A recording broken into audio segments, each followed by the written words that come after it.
గుంటూరు పశ్చిమ నియోజకవర్గంలో గంజాయి వినియోగంపై ప్రత్యేక దృష్టి పెట్టాలని ఎమ్మెల్యే గల్లా మాధవి కోరారు. బడ్జెట్ సమావేశంలో సోమవారం మాధవి మాట్లాడారు.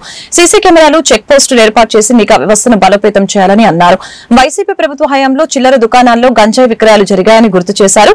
డి అడిక్షన్ సెంటర్లను ఏర్పాటు చేసుకోవాల్సిన దుస్థితి వైసీపీ తీసుకువచ్చిందని చెప్పారు. శ్రీమతి గల్లా మాధవి గారు. ధన్యవాదాలు అధ్యక్ష. కూటమి ప్రభుత్వం ఏర్పడినప్పటి నుండి ఈ గంజాయి డ్రగ్స్ యొక్క రాకపోకలపై ఉక్కుపాదం మోపాలనే దృఢ సంకల్పంతో చర్యలు చేపడుతున్నారు అధ్యక్ష.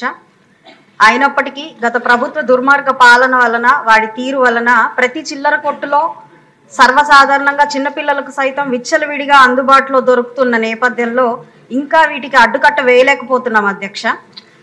రాష్ట్రంలో ఉద్యోగ కల్పన, ఉపాధి కల్పన యువతకు ఎలా ఇవ్వాలి అని తపన పడుతున్న కూటమి ప్రభుత్వం ఉన్నప్పుడు కానీ ప్రశ్నించే గొంతుగా, దేశ శక్తిగా ఉండాల్సిన యువతని అన్ని విధాలా నిర్వీర్యం చేసి ఈరోజు ప్రతి నియోజకవర్గానికి ఒక rehabilitation centre, de addiction centres అత్యవసరంగా ఏర్పాటు చేసుకోవాల్సిన దుస్థితిని ఈ రాష్ట్రానికి తీసుకొచ్చారు అధ్యక్ష గత పాలకులు.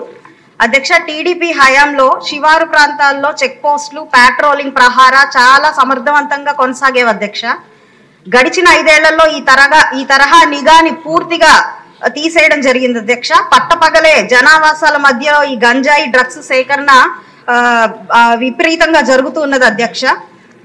మీ ద్వారా మంత్రివర్యుల్ని కోరుతున్నాను అధ్యక్ష. పూర్తిగా అర్బన్ ప్రాంతం అవడం వల్ల మా ఈ ప్రాంతంలో స్టూడెంట్స్, అదే విధంగా బయట ప్రాంతాల నుంచి వచ్చే వాసులు చాలా మంది ఉండడం వలన వీటి పట్ల, ఈ వినియోగం పట్ల అవగాహన ఏర్పాటు చేయాలి అధ్యక్ష. అదే విధంగా విపరీతమైన డ్రగ్స్ ఈ రోజు వాడుతున్న నేపథ్యంలో బోల్డెన్ అరెస్టులు కూడా జరుగుతున్నాయి అధ్యక్ష. ఎన్నో రకాలుగా పేపర్లో చూస్తున్నాం అధ్యక్ష మా నియోజకవర్గం నుంచి.